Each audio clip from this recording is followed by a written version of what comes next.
देखिए, समाजवादी सरकार में आगरा लखनऊ एक्सप्रेसवे के समीप खटिया में इंटरनेशनल परफ्यूम पार्क बनाने का जो नींव समाजवादी पार्टी की सरकार में श्री अखिलेश यादव जी ने डाली थी, जिसका क्षेत्रफल लगभग 100 एकड़ था और 257 करोड़ के आसपास इसकी लागत से ये इंटरनेशनल विश्व स्तरीय कन्नौज के इत्र की पहचान देने के लिए इसकी नींव रखी गई थी और इसका उद्घाटन मतलब शुरुआत की गई थी।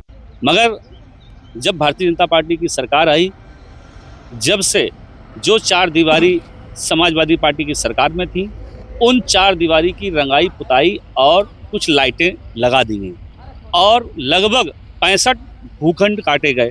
उन 65 भूखंड में अभी तक शायद हमें जो जानकारी हुई है, शायद 40 से 45 लोगों ने ही अभी लिए हैं और भूखंड तो इसमें बहुत सारे और कट सकते हैं। मगर अभी तक लोगों ने यहाँ पर जो भूखंड लिए हैं 45 लोगों में, उसमें शायद अभी ये एक ही हमने देखा है कि कोई संजय मित्तल जी, उन्होंने एक निर्माण कराया है। बाकी कोई इत्र व्यापारी इसमें कोई रुचि भी नहीं दिखा रहा बनाने का भी। उनको पता है कि जब भारतीय जनता पार्टी की सरकार ये कन्नौज के साथ दो मुंह का काम करती है।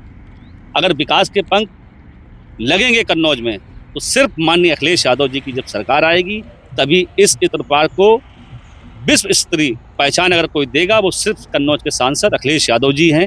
इसलिए यहाँ का व्यापारी अभी इसमें रुचि नहीं दिखा रहा है। सारे ये भूखंड बिल्कुल वीरान सुनसान पड़े हुए हैं। मैं खुद आजकल ये देख रहा हूँ, कई बार आता हूँ तो देखता हूँ कोई इसमें नहीं, सिर्फ अभी एक ही निर्माण हुआ है।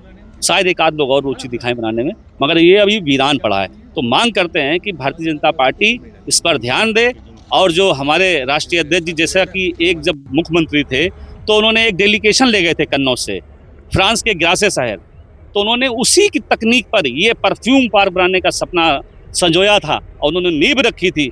मगर भारतीय जनता पार्टी की सरकार ने जैसे ही सरकार आई तो उन्होंने इसका नाम सबसे नामकरण कर दिया, इत्र पार्क रख दिया। इत्र पार्क रखने से कुछ काम नहीं हो पाएंगे। आप यहाँ पे बिल्डिंग बनाइए, जो इंटरनेशनल जो पहचान देना थी वो पहचान दिलाइए। यहाँ पे तभी किसानों का भला होगा, क्योंकि जब इत्र पार्क बनेगा तो यहाँ किसान भी उससे जुड़ेगा। बेला का किसान, गुलाब का किसान और गेंदे का किसान, सभी लोग खुशहाल होंगे। इस किसान और इत्र व्यापारी को ठगने का काम भारतीय जनता पार्टी कर रही है और ये लोग वोट ले लेते हैं भारतीय जनता पार्टी के लोग, मगर विकास कन्नौज के नाम पर जीरो है इनका भारतीय जनता पार्टी का। जब भी सरकार आएगी तो सिर्फ अखिलेश यादव जी विश्व स्तरीय इसकी पहचान दिलाएंगे, यही उम्मीद है हम लोगों को।